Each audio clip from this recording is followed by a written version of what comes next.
ओम शांति। हम सभी शांति वन तपस्या धाम में प्यारे बाप दादा से मंगल मिलन मनाने आए हैं। साथ साथ तपस्या धाम में गहन तपस्या करने आए। यूं तो हम सभी राजयोगी है ही है, सदा तपस्या करते हैं, मगर आप सभी प्रवृत्ति मार्ग में होने के कारण कर्म योगी बन के कर्म भी करते हैं, तो राजयोग की तपस्या भी करते हैं। हम सबको प्यारे मधुबन में सर्व कार्य से निवृत्त होके गहन तपस्या करने का चांस मिलता है। क्यों? जब तक हम गहन तपस्या नहीं करेंगे तब तक अपने अंदर सर्व शक्तियों का स्टॉक इकट्ठा नहीं कर सकेंगे। और अपने राजयोग के तपस्या के अंदर सबसे बड़ा महत्व है एकाग्रता की शक्ति का। जब तक हमारे राजयोग के अंदर एकाग्रता की शक्ति नहीं आएगी तो हमारा तपस्या अटूट गहन नहीं हो सकेगी। जिसको प्यारे बाबा सदा कहते हैं, अब अंतिम समय में ज्वालामुखी बन के तपस्या करो। क्योंकि इस अंतिम समय में हम सबको अपने 84 जन्मों के किस्मत का फैसला करना, 63 जन्मों का हम सभी आत्माओं के ऊपर रहा हुआ ऋण चढ़ा हुआ है, और 21 जन्मों की प्रारब्ध भी इसी अंतिम जन्म में हम सबको बनानी, जिसके लिए इस अंतिम समय में हम सबको गहन तपस्या कर। हम सभी पुरुषोत्तम संगम युग पर तो खड़े हैं, मगर अब हम सभी जानते हैं हमारे पुरुषोत्तम संगम युग का भी अंतिम चरण चल रहा है। प्यारे बाप दादा नित्य अचानक की वार्निंग देते रहते, और हम सभी भी इन आँखों से देख रहे हैं प्यारे बाबा के मीठे मीठे लाल गहन तपस्या करके अचानक पंछी कैसे उड़ रहे। इन सब को देखते हुए मन में संकल्प आया कि अब हम सबको बहुत गहन तपस्या करनी है। गहन तपस्या के अंदर चाहिए एकाग्रता की शक्ति। क्यों? जब एकाग्रता की शक्ति होगी तब हमारी निरंतर याद रहेगी, नहीं तो याद की तार बार बार ढीली होती है, और उसको हम सभी राजयोगी बच्चे ज्ञान के आधार से उनको रिपेयर करके अपने को पावरफुल बनाते। एकाग्रता की शक्ति को अपनाने के लिए हम सबको संगठन में रहते हुए भी अपने आप को अंतर्मुक्ता की गुफा में रखना पड़ेगा। अंतर्मुक्ता की गुफा में रखना अर्थात हमारे सब मुख के अंदर जितनी भी इंद्रियां हैं उन सब पर इंद्रिय जीत बनना पड़ेगा। हमारे मुख के अंदर नैन है, तो इस नैनो का भी हमें तप करना पड़ेगा कि जब हम देखें तो सर्व आत्मा को उस आत्मक रूप में रूहानी दृष्टि से देखें। ये तो नित्य पढ़ाई पढ़ते हैं, मगर प्यारे बाबा ने हम सब बच्चों का विशेष ध्यान खिंचाया है। जब भी जिसको देखो तो हर एक की विशेषता को देखो। एक है रूहानी दृष्टि से देखना, दूसरा है हर आत्मा की विशेषता को देखना। प्यारे बाबा की लास्ट मुरली आई थी जिसमें प्यारे बाबा ने हम बच्चों को विशेष ध्यान खिंचाया है कि बाप का जो भी बच्चा बना है उनके अंदर कोई न कोई विशेषता अवश्य है, तभी प्यारे बाप का बच्चा बना। चाहे उसके अंदर बाबा ने कहा 99 कमजोरियां हो, तो एक विशेषता जरूर है जिससे वो प्यारे बाबा का बना है। तो इस नैनो के अंदर हम सबको एक गहन तपस्या करनी पड़ेगी। एक तो जब भी देखे तो सदा रूहानी दृष्टि से देखे, साथ साथ सदा हर आत्मा की विशेषता को देखे। क्यों? हम सभी संगठन में रहते हैं और हर कार्य मिलके करते हैं, जिसके अंदर भले हम सबको कोई की कमी भी दिखाई पड़े, मगर इसका गहन तपस्या करनी पड़ेगी कि उसके कमी को न देख के फौरन अपनी दृष्टि को चेंज करके हम उनकी विशेषता को देखें। क्यों? जब हम सर्व आत्माओं को विशेषता को देखना शुरू करेंगे तो हमारी बुद्धि की लाइन सदा क्लियर और क्लीन रहेगी। नहीं तो कोई की कमी देखने से वो भी हमारी बुद्धि के लाइन को क्लीननेस में कमी लाता है। तो जब दृष्टि से जब भी हम किसको देखें तो एक रूहानी दृष्टि से देखें, दूसरा सदा विशेषता को देखें। ये लास्ट मुरली के द्वारा प्यारे बाबा ने हम बच्चों को विशेष ध्यान खिंचाया है कि बच्चे सदा देखो तो सदा विशेषता देखो। क्यों? बाबा हम बच्चों को जानता है कि हम सब के अंदर कोई की कमी जल्दी नोट होती, मगर अब हम सबको सबकी विशेषता को नोट करना। क्यों? बाबा सदा कहते थे कि बच्चे एक दो की विशेषता को देख के जितनी सबकी विशेषताओं को तुम धारण करते जाएंगे, उतना भविष्य में तुम्हारे छत्र के अंदर रतन जर्त जरे। तो हम सबको लास्ट समय के अंदर सबसे पहले अपने दृष्टि के ऊपर बहुत अटेंशन रखना है। और हमारे योग का आधार भी रूहानी दृष्टि है।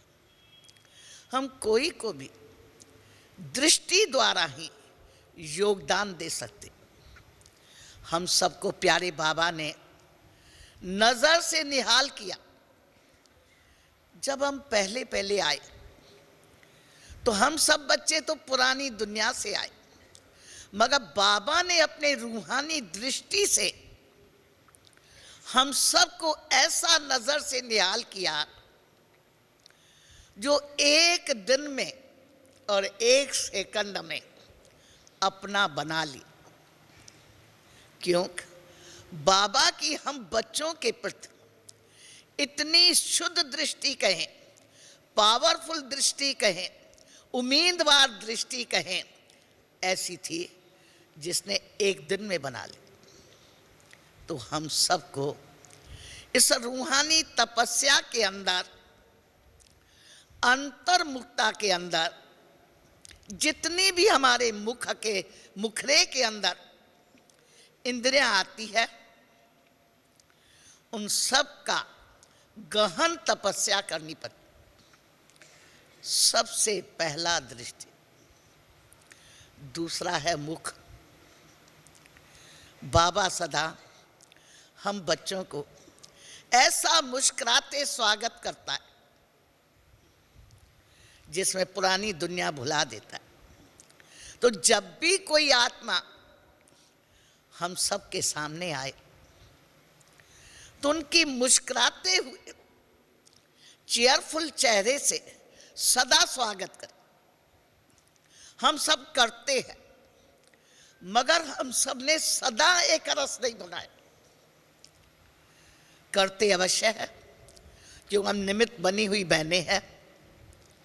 कोई भी नई आत्मा आती है तो उनका ओम शांति कहते हुए उस रूहानी चेहरे से स्वागत तो करते हैं, मगर हर चीज के अंदर अब हम सबको सदा को जोड़ने की आवश्यकता, कि सदा, चाहे नए को तो करते ही है, मगर ब्राह्मण परिवार में आपस में रहते हैं तो आपस में भी सदा चेयरफुल चेहरे से और उस मधुरता से, उस शुभ भावना से, शुभ कामना से, रहम दिल भावना से, क्षमाशील भावना से हम हर एक दो की स्वागत करें। ये हमारे मुख के अंदर वृत्ति, भावना, दृष्टि, मधुरता, कभी कभी स्लोगन के अंदर 3-3 शब्द हम बच्चों को आए। लास्ट मूल्यों में आया था, मन हो शीतल, बुद्धि हो रहम दिल, मुख हो मीठा। तो जब ऐसे महावाक्य हम सुनते हैं तो हमको लगता है लास्ट पीरियड में बाबा हम सबको शॉर्ट एंड स्वीट में, जैसे मेडिसिन में कैप्सूल कैसा पावरफुल होता है, वैसे प्यारे बाबा हम सबको वरदान द्वारा, स्लोगन द्वारा अनेक प्रकार के कैप्सूल देते,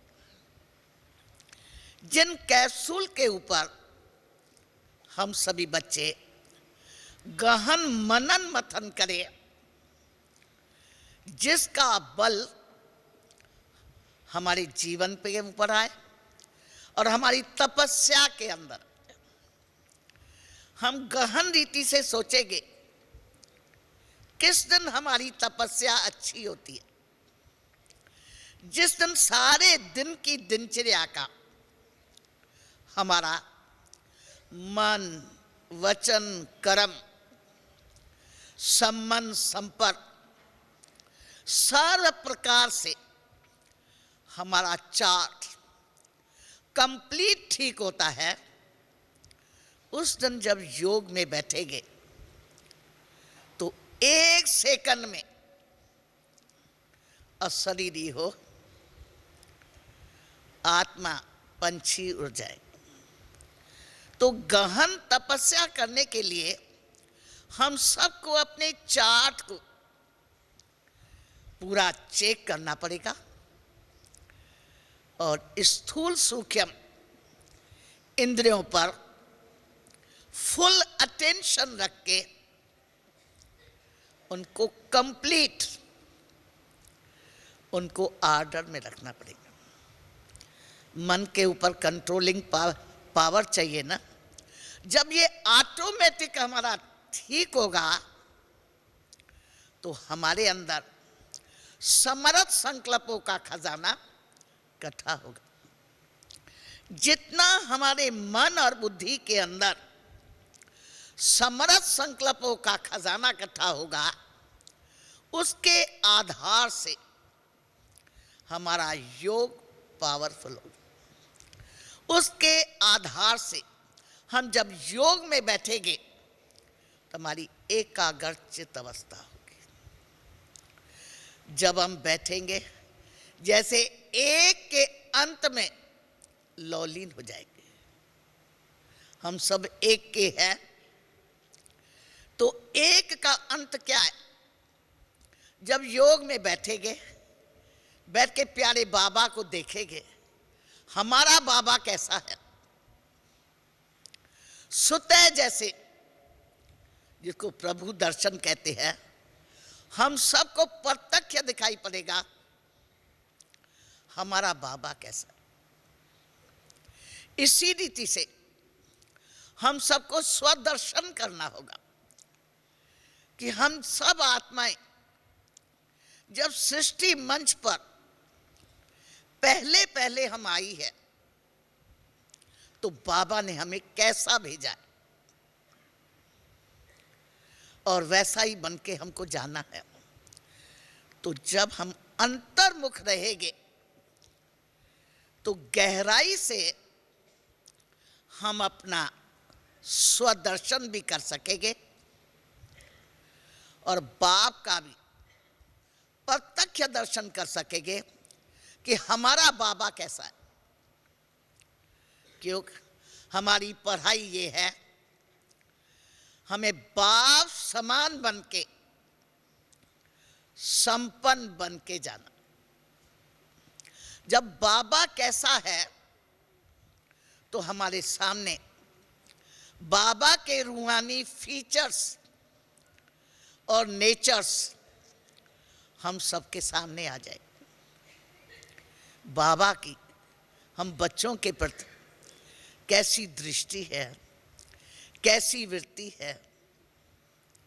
बाबा के मुख से सदा अनमोल ज्ञान रतन निकलते हैं जो हम सब परवाने बच्चे उनको चुन चुन के जमा करते हैं।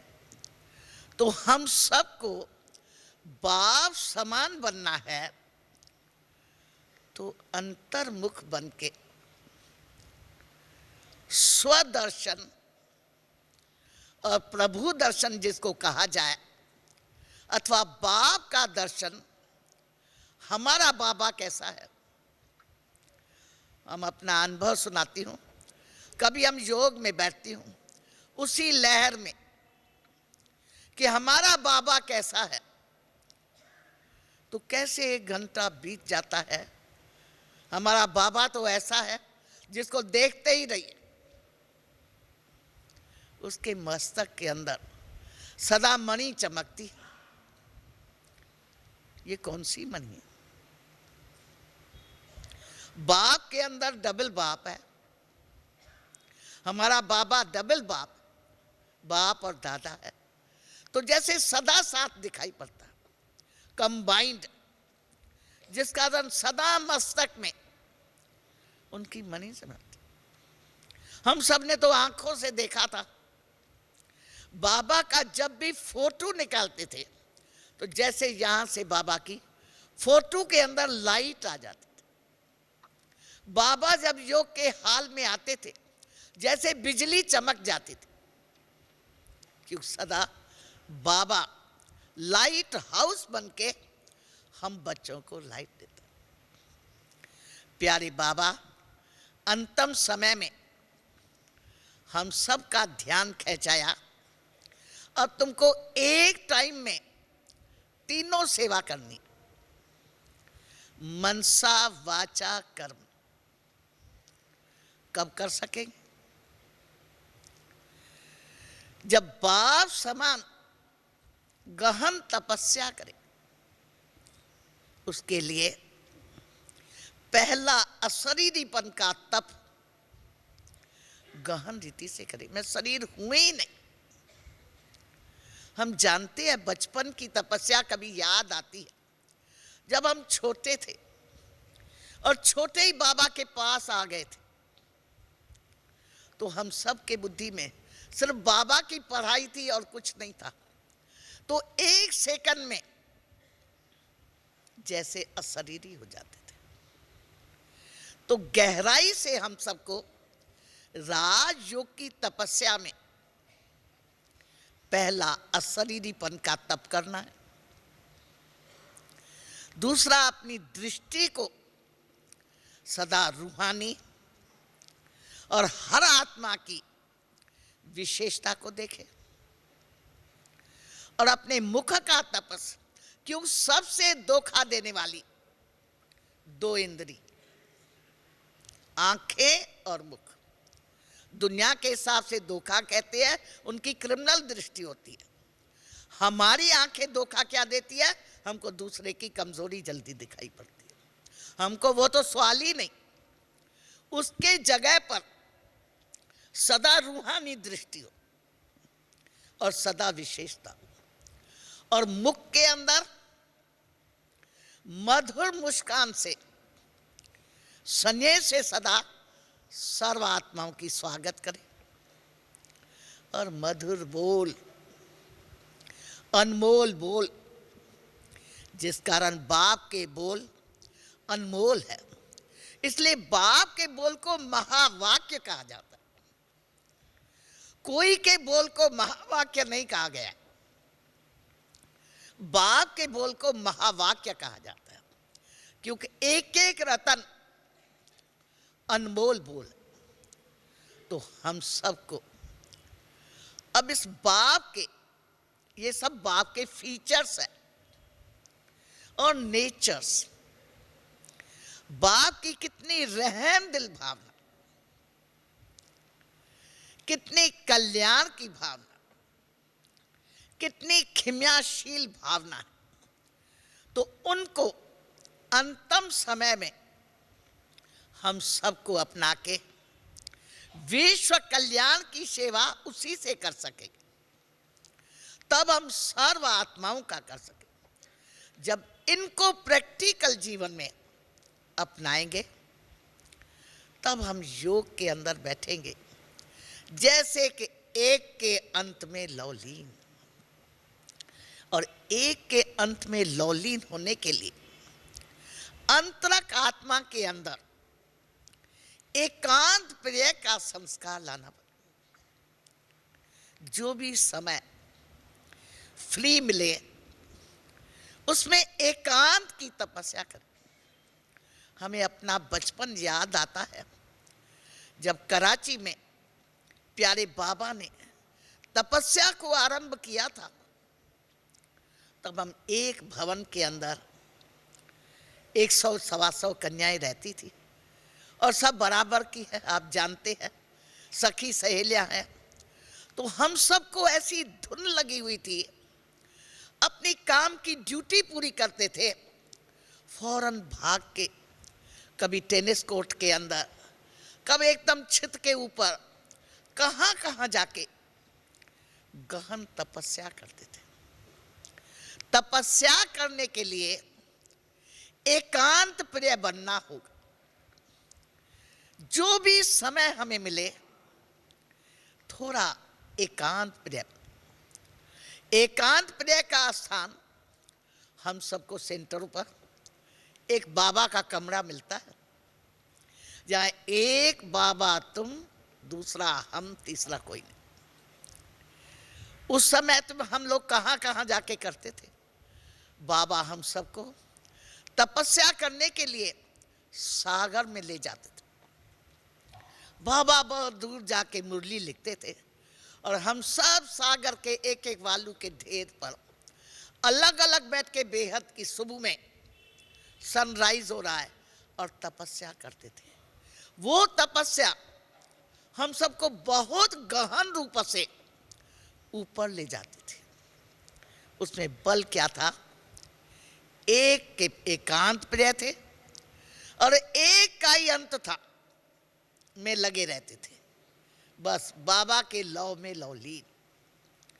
तो गहन तपस्या करने के लिए हम सबको एकांत प्रिय बनना पड़ेगा और एक के अंत में जाना पड़ेगा कि हमारा बाबा कैसा, और बाबा को फॉलो करके बाप समान संपन्न बनना।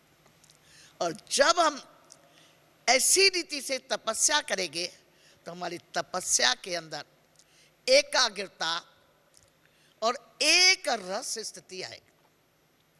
जब एकाग्रता और एक रस स्थिति आएगी, उसी स्थिति के द्वारा हम और अष्ट शक्तियों को जमा कर सके। उसके लिए एक और बात का विशेष ध्यान रखेंगे। हम सबको प्यारे बाबा ने एक और पॉइंट दी थी, बच्चे 3 बिंदु को याद रखेंगे।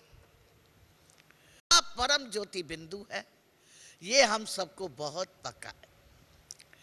तीसरा बिंदु जो बाबा ने बताया, बच्चे ड्रामा बिंदु है। जो सेकंड बीता उसको फुल स्टॉप लगा दो। इस बिंदु को हम बच्चे कहीं कहीं भूल जाते। हमें याद है मीठी मम्मा कराची में हम सबको ड्रामा का ज्ञान, ये ड्रामा हूबहू रिपीट होता है। बनी बनाई बन रही, अब कुछ बननी ना है। इसी पर 2-2 घंटा मीठी मम्मा हम सबको पक्का कराती थी। ये ड्रामा हूबहू रिपीट होता है, उसको हमको साक्षी होके देखना है। ड्रामा हमारी ढाल है। जो कुछ परिस्थिति सेकंड बीता उसको फुल स्टॉप लगा दो। हम इस तीसरे बिंदु को कई बार भूल जाते, जिस कारण जीवन के अंदर या संगठन के अंदर या कार्य के अंदर कोई भी बात हो जाती, वो बार बार आती। फुल स्टॉप बाबा ने बिंदु का लगा दो। हम लिखने में फुल स्टॉप लगाते हैं तो फुल स्टॉप के बाद दूसरी लाइन शुरू करते हैं, गोया वो बात स्टॉप हो जाए। तीसरा बिंदु है, हमको हर सेकंड को स्टॉप लगाने। जो बात बीती फुल स्टॉप, बीती को चितवो ना धरो। अगर इस बिंदु को हम पावरफुल बना दें तो क्या होगा, हमारी बुद्धि सदा क्लीन और क्लियर। हमारी बुद्धि के अंदर कभी वैरस संकल्प होता है, किस चीज का, जो बात बीत चुकी वो बार बार ब्रेन में आती, जिसको परचिंतन अथवा वैरस चिंतन कहा जाता है, जो हमारे समरथ संकल्पों को कम कर देता है। समरथ संकल्पों का खजाना इकट्ठा करने के लिए हमेशा तीसरे बिंदु को सदा साथ रखो। जब प्यारे बाबा ने कहा था 3 बिंदु को ये याद रखेंगे तो बच्चे सदा हर्षित रहे। मैंने कहा बाबा ने तो आज 3 कैप्सूल दे दिया अपने को शक्तिशाली बनाने के लिए। बस हम भी आत्मा ज्योति बिंदु, मेरा बाबा तो है ही परम बिंदु, सर्वगुणों का सिंधु। और जो बात जीवन के अंदर बीत जाए उसको फुल स्टॉप लगा। पर फुल स्टॉप कब लगा सकेंगे? फुल स्टॉप लगाने के लिए बड़ी शक्ति चाहिए, जो स्टॉप तो स्टॉप हो जाए। जब पहले 2 बिंदु ठीक हो गए तभी तीसरा बिंदु लगेगा, नहीं तो फुल स्टॉप कहते आएंगे, होगा नहीं। बहुत बार आप स्वयं अनुभवी होंगे, कोई बात जीवन के सामने आती है, उसको भुलाने चाहेंगे, अच्छा हो गई ना, मगर फिर वो आ रही है।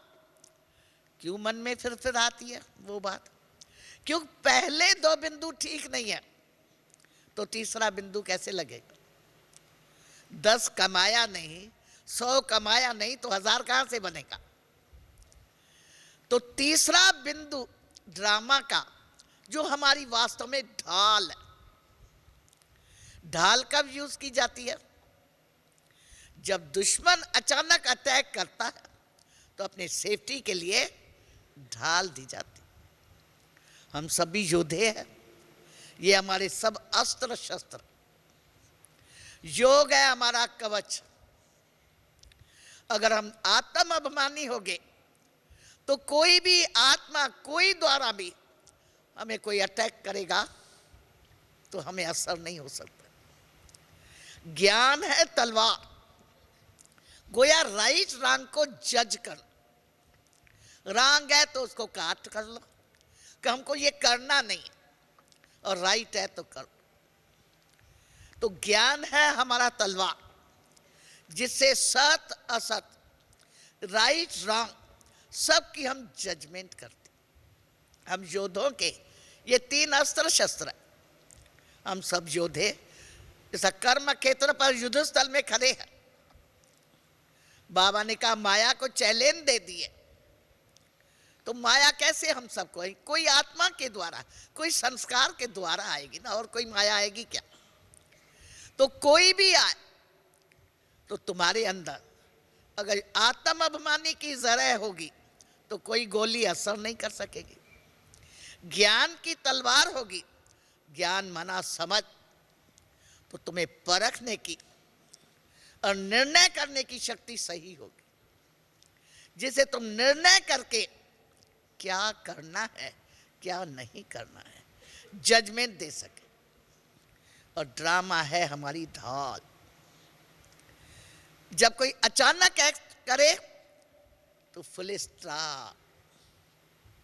तो जब हम सही रूप से फुल स्टॉप लगाना सीख जाएंगे तो हमारी बुद्धि की लाइन क्लीन और क्लियर रहने से हमारी तपस्या अटूट होगी।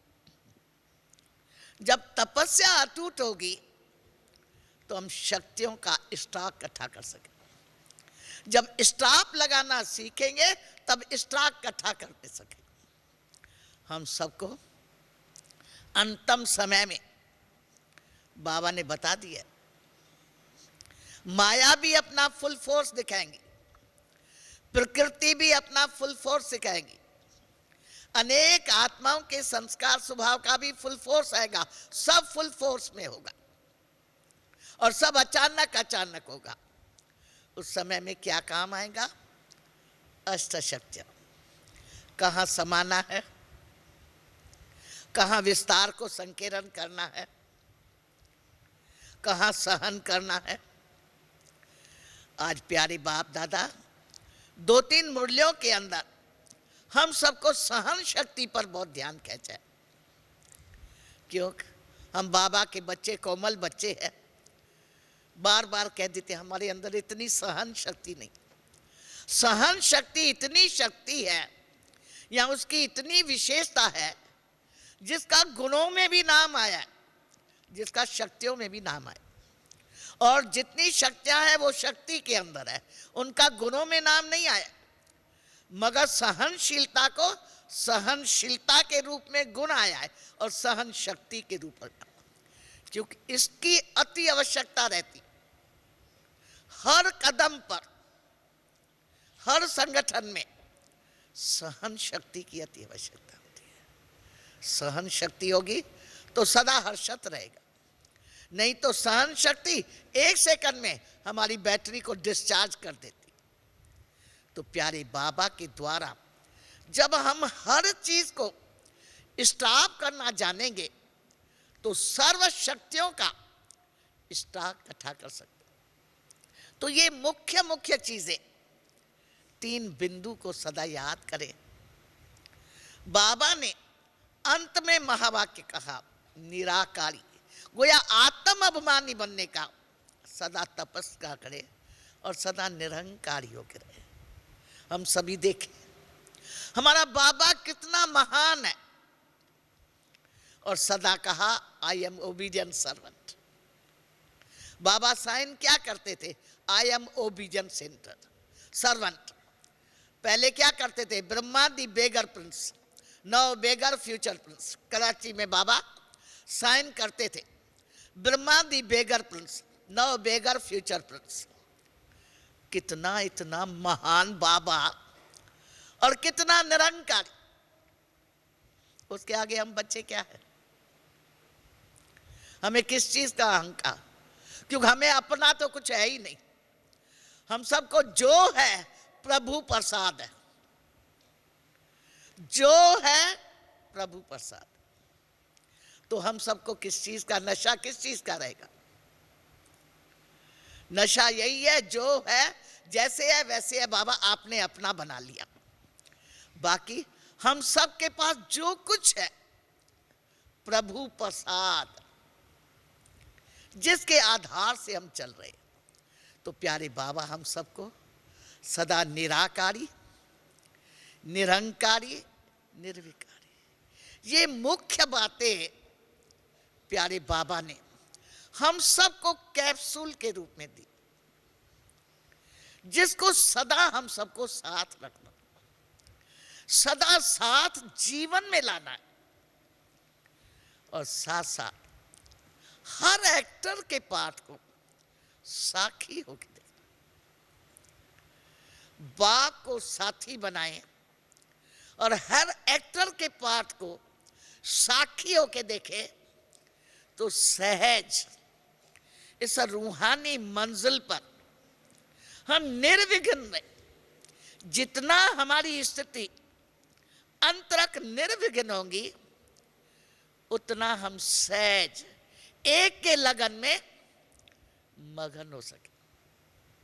तो अब हम सबको अंतिम समय में कैसी तपस्या करनी है? एक के लगन में मगन रहे। जब मगन होए तब तो अग्नि प्रज्वलित हो। जब गहन तपस्या होगी तब तो हमारे विक्रम दगत हो गए ना।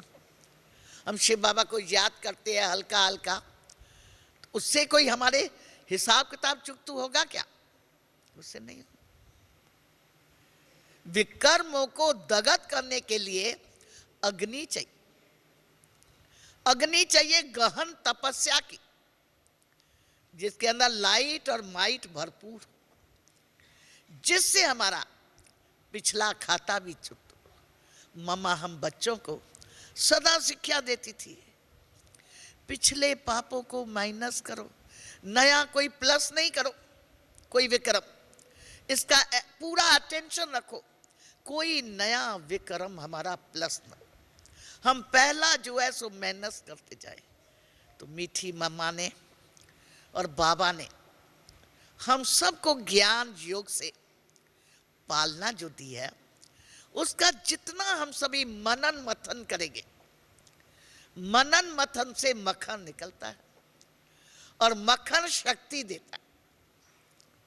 तो जब हमारी बुद्धि मनन शक्ति में रहेगी तो अमन सहज हो जाएगी और सुमन में रहेगी। तो बाबा हम बच्चों को जितना ज्ञान का खजाना देता है, उसको हम डायरी पर नोट करते, सुनते हैं, सुनाते हैं। मगर एक होता है ग्रहण करना, हजम करना, अंतरक, वो होता है मनन से। तो मनन करने के लिए एकांत की आवश्यकता होती है। जब एकांत में बैठ के मनन करेंगे तो मनन और मथन से मक्खन निकलता है। तो राजयोगी को सर्व गुणों से सजाने के लिए, सर्व शक्तियों से सजाने के लिए मनन मथन की अति आवश्यकता है। अभी हम सब के दादा विश्वरतन ने शरीर छोड़ा और उसका संदेश पूरा आया था। उसका जब संदेश हम क्लास में सुना रही थी, हमको दादा विश्वरतन के लिए बहुत अटूट प्यार हुआ। ये कितनी भाग्यशाली आत्मा है जिस भगवान का सारी दुनिया गुणों का गीत गाती है, और इस बच्चे का भगवान स्वयं गुण गा रहा। तो कितनी पद्मा पदम भाग्यशाली आत्मा है जिनके गुणों को भगवान गा रहा है। तो हम सबको जाना है तो क्या यादगार छोड़ के जाना है? गुणों का, गुणों का यादगार छोड़ के जाना है। अष्ट शक्तियों के सहारे से हर परिस्थिति को पास करके पार जाना। ये अंतिम समय है हम सबको अंतर्मुखता में रह के गहन तपस्या करके सर्व गुणों से सजाने का और शक्तियों के इकट्ठा करने का। हम सभी ज्ञान की मुरली सुनाते हैं, ज्ञान का वर्णन करते हैं, सेवा तो करते हैं। सेवा तो ब्राह्मणों का कर्तव्य है। अब हमारा कर्तव्य क्या है? हमारा कर्तव्य ये सेवा है।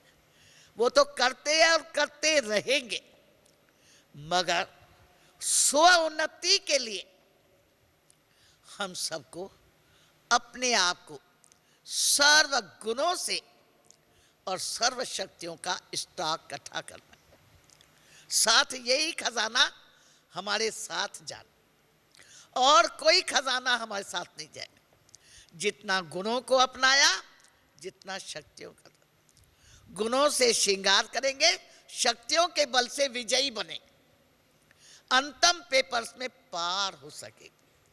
तो अंतिम समय में हम सबको यही गहन मेहनत कर, तब तो देवता बन सकेंगे। हमको डबल गुणों को धारण करना, फरिश्ता बन के जाना है, देवता बन के आना। तो एक फरिश्ता के फीचर्स है, फरिश्ता जिसका एक से रिश्ता बस, और हम उसमें सदा कहते हैं एक से सर्व रिश्ता। कोई भी एक रिश्ता भी लीक होगा तो वो भी हमको अंत में अटका लेगा। तो हम सबको अंतिम समय में डबल कोर्स पास कर, फरिश्ता बन के जाना है और देवता बन के आना। फरिश्ता की विशेषता क्या ज्ञाते हैं? फरिश्ता डबल लाइट, अर्थात हल्का, इजी नेचर, अर्थात सरल चित्त, सरलता का गुण सबसे सालिड है।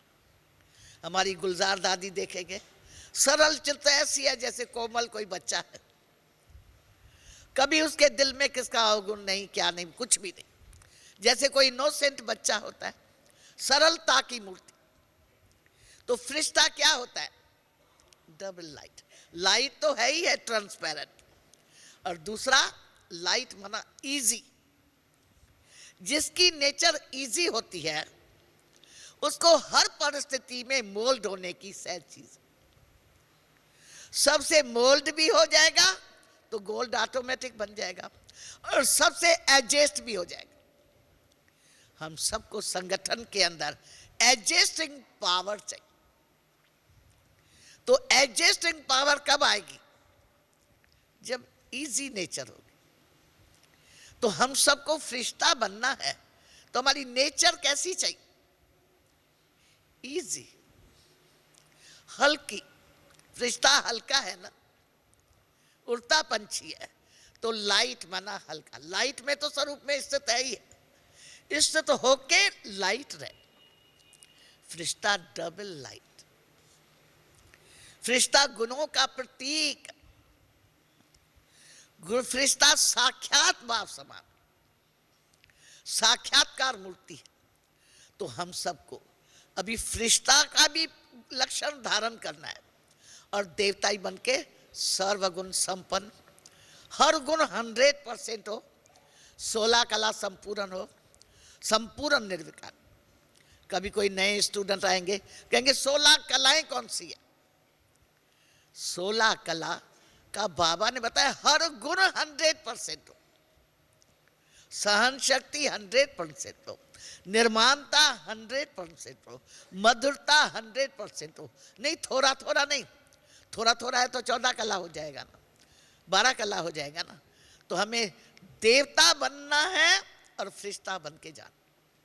तो संगम युग पर हम सबको डबल लाइट, प्यारे बाबा हम सबको कहते हैं योग की सर्च लाइट भेजो।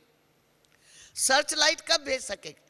पहले हम लाइट बनेंगे तब तो लाइट भेजेंगे। जब डबल लाइट स्वयं बनेंगे तब लाइट की सर्च लाइट हम दे सकेंगे ना, नहीं तो दूसरे को सर्च लाइट कहां से दे सकेंगे? दे कब सकेगा? जिसके पास स्टॉक होगा ना। अपने लिए ही नहीं होगा तो देंगे कहां से? धन होगा तो दान करेगा ना। तो हम सबको अव्यक्त फरिश्ता बनने का, संगम युग का लक्ष्य क्या है? हमें अव्यक्त फरिश्ता बनना। गोया इजी नेचर, जो इजी होता है उससे सब इजी होके समीप होके जाते, और जो टाइट होता है उससे सदा डरते। देखो हमारी दादी प्रकाश मणि, जब पहली कॉन्फ्रेंस हुई थी तो जितने भी वीआईपी आए थे समझते थे दादी प्रकाश मणि इंटरनेशनल हेड है, पता नहीं उसे मिलना कैसे होगा, कैसे होगा उसे। और हमारी दादी इतनी निर्माणता की मूर्ति है। ओम शांति भवन से जब कॉन्फ्रेंस पूरी होती थी तो लौटते कहती थी मैं गाड़ी में नहीं जाएगी, आती थी कहती नहीं। सबको ऐसे टाटा, दादी का तो सभी नेचर जानते हैं, जो रोज क्लास में सबको याद आता है। दादी पिछाड़ी में आती थी, सारी खुशहाली छा जाती थी, सबको नचा देती थी, सबको ऐसा ऐसा किया। तो सब जो गेस्ट आए थे वो कहते थे ये तो वंडर है, दादी प्रकाश मणि इंटरनेशनल हेड। हम समझते थे कैसे उसे मिलना होगा, और ये कितनी निर्माणता की मूर्ति, इजी नेचर है। सबसे एकदम जाती थी दादी, ऐसे सबसे ऐसे ऐसे करती जाती। स्नेह की मूर्ति, निर्माणता की मूर्ति हम सभी के आगे। बाप दादा के साथ साथ दादी हम सब के आगे प्रत्यक्ष सैंपल है, जिसने अपने आप को पूरा बाप समान बना। कई बाबा के बच्चे कहते हैं आप लोगों ने तो बाबा मम्मा को देखा, हमने नहीं देखा। तो उन सब के आगे अब साकार में हम सब के आगे दादी प्रकाश मणि सैंपल है, जो हमारे यज्ञ का एक प्राण है। जो भी मधुबन आते हैं दादी के एब्सेंट सबको दिल में अखरती है। क्यों? बाप दादा का साकार रूप, गहन तपस्या करके, अथक सेवा करके, 35 बरस हदी हदी स्वाहा यज्ञ में करके। हम लोग खुद दादी को जब शुरू आते थे, दादी आप सुबह से लेकर 11 बजे तक सेवा करती है, आप तो जैसे स्टैंडर्ड स्टील हो गई है, हम लोग तो थक जाते। क्या दादी के मुख से क्या निकलता था? हम थोड़ी करती है, बाबा कराता है ना मेरे से। बाबा मेरे को काठपुतली के माफिक नचाता है, मैं कुछ नहीं करती। कितनी निर्माणता है, जो उसकी कमाई कठी है। तो हम सबको अब अंतिम समय में इन सब गुणों को प्यारी दादी साकार में बाप दादा का समान रूप हम सबके सामने, जिसने 35 बरस हम सबको प्रैक्टिकल में इतने बेहद यज्ञ को, यज्ञ में 14 चांद लगा के। बाबा जब अव्यक्त हुए तो सिर्फ पांडव भवन था, हिस्ट्री हॉल तक क्लास आते थे और जाते थे। आज हम ओम शांति भवन के बेहद हाल में बैठे हैं। बाप दादा की ऊपर से छत्र छाया, और दादी प्रकाश मणि ने प्रैक्टिकल में इस यज्ञ की 35 बरस सेवा करके 14 चांद लगा के हम सबको दिखाए। तो कई बाबा के बच्चे कहते हैं आप लोगों ने तो बाबा को देखा, हम लोगों ने नहीं देखा। तो हम उनको कहते हैं अब हमारे सामने दादी प्रकाश मणि बाप का साकार रूप हम सबके साथ, जो कैसे निर्माणता की मूर्ति है और प्यार का तो सागर है। छोटी बड़ी बहनों को कितना सम्मान देते। जो कभी आएगा हम तो इतने योग्य नहीं है जितना दादी हमको कर रही है। कितना उसके अंदर एक एक आत्मा के अंदर के लिए कितना लव भरा हुआ। तो हम सबको भी इन महान आत्माओं को कहें, जिन्होंने बाप समान अपने आप को बनाया है, उनको फॉलो करके, फॉलो फादर मदर और हमारी आदरणीय दादिया, ऐसे ही हमारी जानकी दादी है, निर्माणता की मूर्ति और ज्ञान का तो सागर, सदा बहती गंगा। वो बहती गंगा कब होगी? जब सदा ज्ञान के मनन मथन में रहे। तो इसी रीति से हम सबको पॉजिटिव थिंकिंग का खजाना इकट्ठा कर, जब अबा कहते हैं पॉजिटिव थिंकिंग का खजाना इकट्ठा होगा तो नेगेटिव को घुसने की मार्जिन ही नहीं होगी। कोई गिलास फुल होगा तो और कुछ डालेगा तो डाल सकेगा नहीं। तो अब हम सभी को ये पुरुषार्थ करके अंतिम समय में श्रेष्ठ संकल्पों का खजाना जमा करना है। हर श्वास को सफल करना समय का खजाना है, अंतिम समय है। तो सर्व गुणों और सर्व शक्तियों का खजाना इकट्ठा करके एवर रेडियो के अब वापस घर चल रहे। अब हम सभी योग में बैठेंगे। हम सब प्यारी दादी को, बाप दादा को याद के साथ साथ प्यारी दादी को भी याद करके, सर्च लाइट देने वाला तो बाबा है, और हम सभी मिलके याद करें।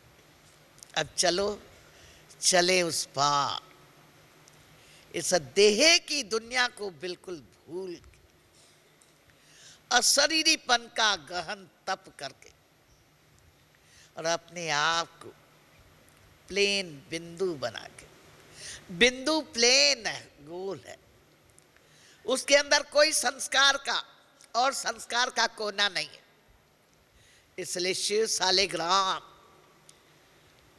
ओल गोल है। तो हम सबको भी एक बाबा तुम, दूसरा हम, तीसरा कोई नहीं, गहन तपस्या करके सर्च लाइट प्यारी दादी के याद में हम सभी भेजेंगे। 7 बज रहा है, टाइम घंटी बजा रहा है, बाबा बुला रहा है कि चले वतन की ओर। तो अव्यक्त फरिश्ता बन के अव्यक्त वतन में जाए, प्यारे बाप दादा से मंगल मिलान मलाए, गहन तपस्या करे। ओम शांति।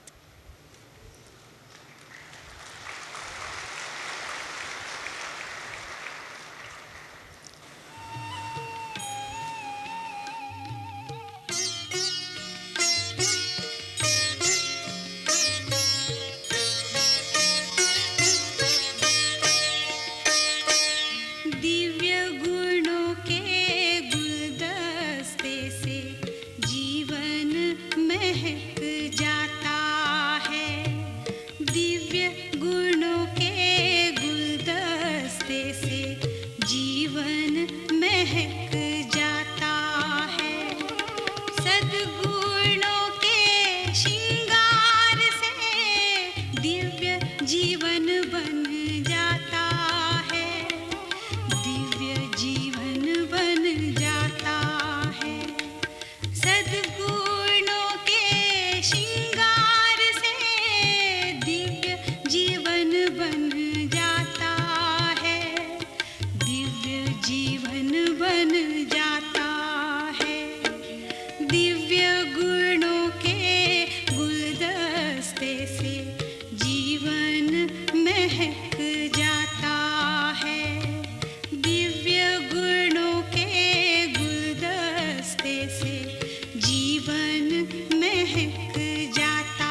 सुख जो रहता है सबका से ही बनता है।